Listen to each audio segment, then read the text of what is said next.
This video is brought to you by my kind Patreon supporters and channel members. If you enjoy my content and seek to take your support a step further, you can freely join my Patreon or become a channel member with several added benefits. With that out of the way, enjoy today's content.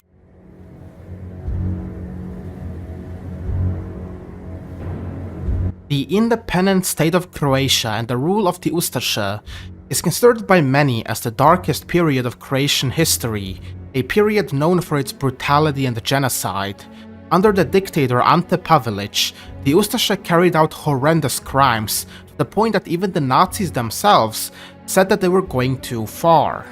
But there is one thing about the independent state of Croatia that is almost never agreed upon. How exactly popular were they among the Croatian people during their reign? Serbian nationalists and revisionists constantly support the assertion that the Croatian population carries a collective guilt for atrocities committed during the war, and that the vast majority of Croats during this time strongly supported the Ustaša. And these claims would still echo loud and clearly after Yugoslavia started to collapse in the 90s, and they consistently called the new Croatian state a new Ustaša regime, how the Croats were aiming to commit the atrocities they once did in the 40s. And of course, this has also sparked many memes and jokes about Croats being just Nazi collaborators and fanboys on the internet. But I am here to ask the question: were Croats really that much in support of the Ustaša regime during the Second World War, as Serbs love claiming? And this is a question I'm going to try and answer with the best of my ability. In this video, I will be covering the general support of the Ustašas, as well as Croatian resistance in the independent state of Croatia. But before diving into those topics, I believe it's important to first establish how and why the Ustašas came to be in the first place. After the First World War, the Croatian leadership had endorsed the creation of a South Slavic state in the anticipation that Serbs, Croats and Slovenes would achieve equality in a country free of Austrian and Hungarian domination. After some negotiations, Croatian and Slovenian leaders accepted rule under a Serbian king, under the condition that their status would be protected by a constitution. The constitution in question, which was offered in 1921, was satisfactory only to the Serbs and had a bigger Serbian bias. Serbian delegates contributed 83% of all votes in favor of the constitution, while Croats contributed only 4%, showing just how unpopular the constitution was with Croats. Over the years, the new Yugoslavian government would repeatedly favor Serbs in almost every circumstance, and after the assassination of the popular Croatian politician Stjepan Radić in 1928, civil unrest among Croats widely increased as they started viewing this new South Slavic country as nothing more than a greater Serbian state trying to curtail their rights. The royal government, however, responded with even more extreme measures. The constitution was suspended, nearly all political parties banned, parliament was dissolved, abolition of free speech, and so on. This marked the beginning of King Alexander's royal dictatorship, known as the 6th of January regime. Ante Pavelić, who at that point was a normal politician and vice president of the Croatian Bar Association, was marked to be assassinated by the Yugoslav secret police, and days after the royal dictatorship came to be, Pavelić with a few of his compatriots fled to Hungary. Determined to achieve Croatian independence through any means, including armed struggle and terrorism, Pavelić and his associates formed the Ustaša, Hrvatska revolucionarna organizacija.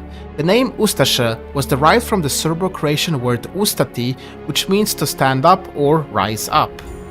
After some time, the Ustaša moved their base of operations from Hungary to Italy, where they would be under the control of Benito Mussolini. With the assistance of Mussolini, several Ustaša military training camps were established, as Pavelić started receiving money, weapons and explosives primarily from Italy and Hungary. Now, it's important to note that until the Ustaša got into power, intellectuals were extremely rare among Pavelić's followers. 95% of Ustaša followers were primarily peasants, laborers or sailors with little to absolutely no formal education. And even after the movement was placed into power, the number of intellectuals was pretty slim. Unlike Italian fascism and National Socialism, who by that point already established their philosophy and published numerous books and pamphlets, the Ustaša, on the other hand, had almost none of those, and the reason why we don't have any publications on their ideology coming from their own Ustaša circle is because it was a largely peasant movement that the Croatian intelligentsia wanted nothing to do with. Which is why in the 1930s, when the Ustaša started focusing on activities within Yugoslavia, they concentrated their recruitment primarily in the most impoverished mountain regions. They started appealing to popular discontent caused by government corruption, high taxation, and in general Serbian chauvinism. But even then, their organization was not growing much because they are only appealing to small villages in the mountains, and larger towns and cities were completely out of the question. Their operations and constant stagnation proved to be such a disaster that by early 1941, Mussolini himself had concluded that the Ustaša were of no further value, and informed Pavlić that the Ustaša exiles would have to cease their activities altogether. But by April, the Axis powers ran into a bit of an issue after invading Yugoslavia. The Germans originally planned to put Vlatko Maček in charge of a new collaboration government in Croatia, since he was president of the Croatian Peasants' Party and extremely popular among Croats, but Maček refused to form a new government on the behalf of the Germans. So, they were basically out of options here, and then Mussolini approached Pavlić again, stating that he would give him political support as long as the majority of the Croatian coast was ceded to Italy. And then, because of Italian recommendation, the Axis powers chose Ante Pavlić and the Ustaša to form a new Croatian puppet regime. So basically, by that point, the Ustaša had absolutely no support among the Croatian intelligentsia, and were proving to be a liability to Italy because of their incompetence. And the only reason why Pavlić even came to power was because he was nothing more than an improvisation after Plan A had failed, not because they had tens of thousands of followers as they marched through the streets of Zagreb demanding a new regime after the collapse of Yugoslavia. And putting a dying movement in charge of a country would come at a great cost for the Axis powers. During the Axis invasion of Yugoslavia, Ante Pavlić mobilized all the Ustaša soldiers from their camps in Italy and, together with Italian soldiers, entered Zagreb where his regime would be established. But try to guess how many Ustaša soldiers there were when Pavlić started marching on Zagreb. A few thousand perhaps? Wrong. Only 200 Ustaša soldiers, which just goes to show how much on the verge of dying the movement actually was, and it was only saved by the Italians. Let's imagine that you were a standard Croatian civilian during the invasion. Yugoslavia fell apart, and for some reason, a movement you almost never even heard about, and people who you also never heard about suddenly came to power. And these supposed Croatian nationalists gave up even more land in Dalmatia to the Italians, and this new government was practically under constant control by the Italians and Germans. You would probably either be very confused or rightfully mad. The majority of Croats, including communist sympathizers, had supported the breakup of Yugoslavia, but in this case they were more in support of the Croatian Peasants' Party and Vlatko Maček, which is why the Germans initially wanted him to lead a new government. The initial support for the creation of the independent state of Croatia, nevertheless, was not synonymous with support for the Ustaša. Within their first few weeks of power, the Ustaša saw their unpopularity rapidly increase as their lawless behavior, murders, persecutions, and robberies committed in the name of Pavlić's regime became general public knowledge. Their unpopularity was so large that the Germans actually ran numbers on how much of the population actually supported the Ustaša, and the number came out to be only 2%. Which shows just how despised the Ustašas really were in the beginning. And the Croats' contempt for the Ustaša was even furthered when less than 6 weeks after taking power, Pavlić signed the Rome Agreements.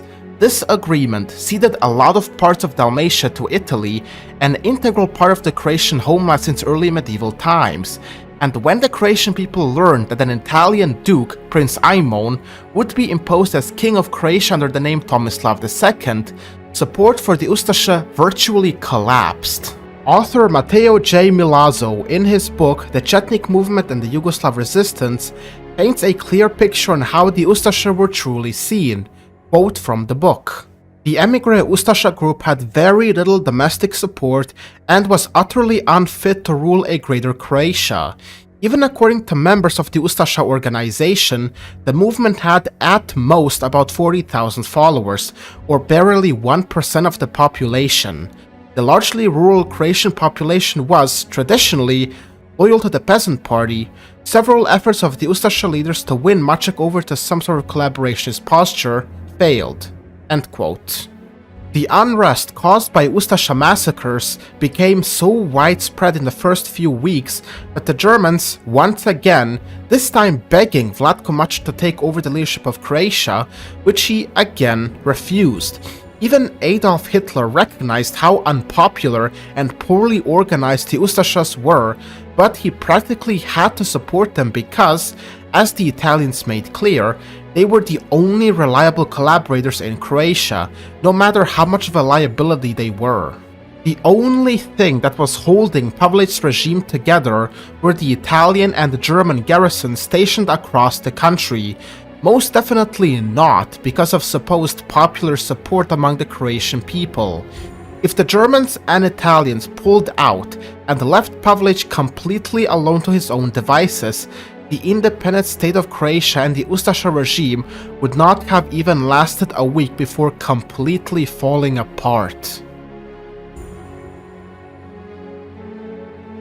The initial resistance against the Ustaša regime by the Croats received only marginal support. The reason is that, unlike the Serbs, the Croats had no tradition of guerrilla warfare and had no idea how to put it into practice. Another reason is that the only real organized quote-unquote diverse organization were the Yugoslav partisans. But even that became difficult for the Croats because in the very beginning the partisans in Croatia were dominated by Serbs.